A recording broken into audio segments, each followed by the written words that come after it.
For day 17 of reading, you have your work looks like this. It's telling you that you're going to use Amazing Grace, which I have. You have a copy of the text, but I've also already uploaded on the Facebook page a video of me reading the book, so you need to go watch that so you can know what you're supposed to be answering your questions on. And then you're going to answer these problems. So this is Amazing Grace. Again, I've already read it on the Facebook page. You probably want to listen to me read it or read your text. And so today we're talking about plot, setting, and time. So when we're talking about plot, we're talking about our story mountain. Like, what was the problem and how does it get solved? How do they go up the mountain and then they go down? We're talking about setting. We're talking about where does this story take place. Sometimes the setting takes place over several different places. Sometimes the setting is just one place. So tell me where the setting is, and then time. Is this part in one day, or was it over a couple of days, and how do you know that? Okay, so with our work today, we're going to do it with Henry's Freedom Box, because I can't do it with Amazing Grace because it would give you the answer. So Henry's Freedom Box was the story that I read about a boy who was in slavery, and then he ends up getting switched to another master, and he ends up getting married, but then they take his wife and his kids away, and he ends up finally shipping himself to Philadelphia, Pennsylvania, to try to get free, to get his freedom. So if you haven't listened to the story, it is a really good story. I would go listen to it. But we're going to use Henry's Freedom Box to answer these questions. So the first question of the day that you have to answer is, what problem is the character facing? How is the problem solved? And how does the character feel when it's solved? So this is 3 questions that you have to answer. So I am going to answer mine really quickly. What is the problem the character is facing? So I'm going to name my character because that's really important. Henry is a slave that has had his whole family ripped away from him. Henry has a lot of problems, but this is the biggest problem in the story. So he's a slave that's had his whole family ripped away from him. He no longer is happy. He knows the only way out of his situation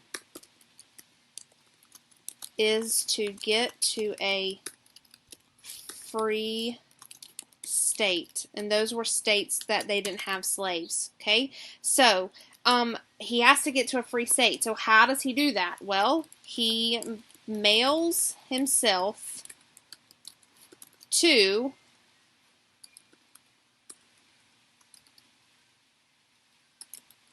Pennsylvania. And I did not spell that right at all.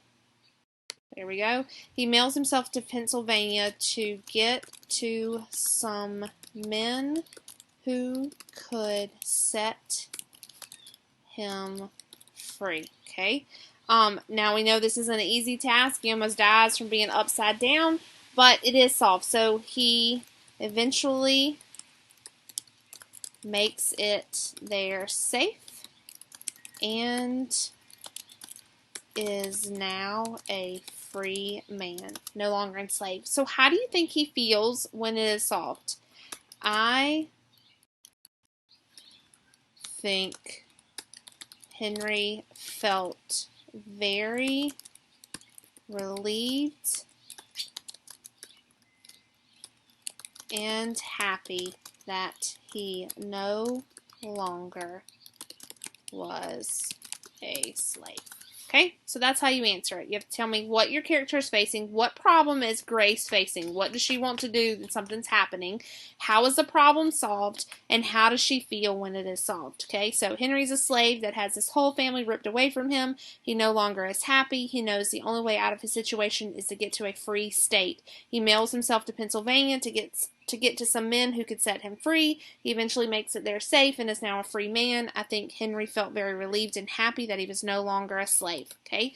The next question is that you have to answer.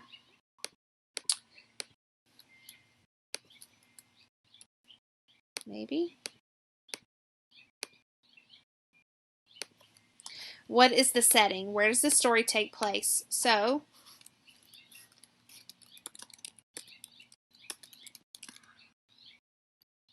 the setting. So it doesn't tell me like the state that Henry was in, but I know the setting is the South because from my prior knowledge, I know that the South is where slaves were. So the setting is the South. I know this because that is where slavery took place. And he mailed himself up north to get free. So the setting is the South. I know this is because of where the slavery took place. It also happened, he was in a tobacco plant. He also was in his master's house. He was several different places, but I'm just going to say the South because that's the main place that he was. The same thing for Amazing Grace. Where does most of the book take place at? So you can tell me. And then the last question is, if I can get to it. Move me.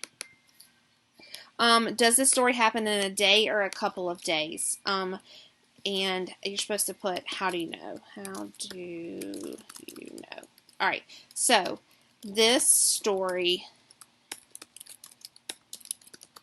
took place. Happened over many years. I know this because at the beginning of the book, Henry was small, and it tells about how he grew up and became a man. Okay, so this didn't happen in one day. I know that it happened over years because at the beginning of the book, Henry was small, and it tells about how he grew up and became a man. All right, so that is what you're doing today, but you're doing this with Grace. So you're going to tell me, does Amazing Grace happen in a day or a couple days, and how do you know? You're going to tell me what the setting was, where did most of that story take place, and you're going to tell me what was the problem and how was it solved, and how did Grace feel once that problem was solved. All right, guys, good luck. Okay, for day 17 of writing, you're switching from narrative writing and you're going to start doing opinion writing. So remember, we talk about opinion writing.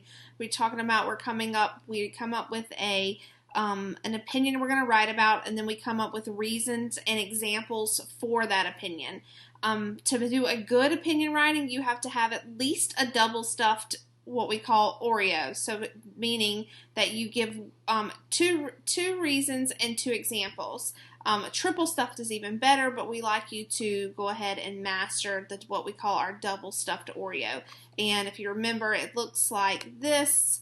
And you put your opinion, your first reason, evidence or example to match it, your second reason, evidence, or your example to match that. So for this opinion writing, we've already given you don't have to come up with your own. We've given you 2 prompts, and you choose one of them. Which one do you want to write about? So choose one of the prompts. Do you think it's fair or unfair that we have to stay inside and practice social distancing? So you're going to choose whether you think it's fair or unfair and tell me reasons and examples why. Or do you think we should go to school over the summer to make up the days we have missed so far? So do you think that? And you have to give me reasons and examples. So you're going to put whichever one you're going to do. So if your opinion was, I strongly believe that we should not have to make up these school days, then you're going to have to give me reasons why you think that and evidence or examples to match that. So for example, I kind of did one of my own. My opinion was, should kids have more recess time? So I'm going to say, I strongly believe, if I could spell right, that students should have more recess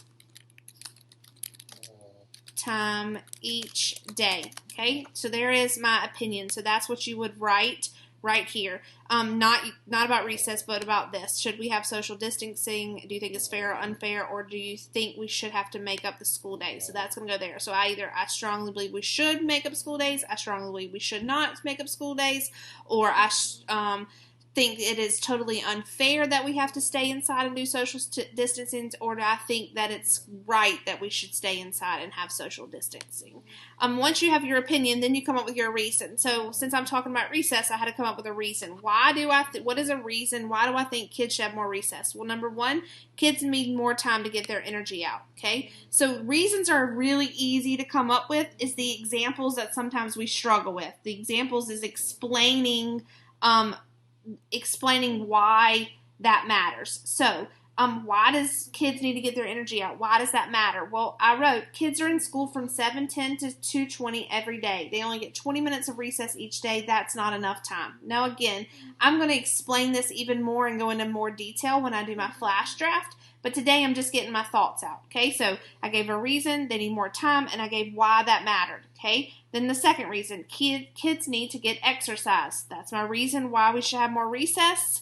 But why does getting exercise matter? Well, if kids don't get enough exercise, the childhood obesity number may keep going up. Obesity means overweight. So we need to get exercise. Again, this isn't all I'm going to write on my flash draft. It's just to get me started so I know where I'm going with my writing. So that's all you have to do today is you have to choose one of these prompts and then fill in this graphic organizer. So your opinion should look something like this. I strongly believe blah, blah, blah. And you need to give me reasons why we should stay inside, why we should not stay inside, why we should make up school, why we should not make up school. And then you have to give me evidence or explain why that reason mattered. That reason matters. So kids need to get their energy out. Why does it matter? We're in school all day long and they only get 20 minutes of recess. Kids need to get exercise is my reasons. Why does it matter? If we don't, the childhood obesity number is going to keep going up. Okay, so that's what you're doing today.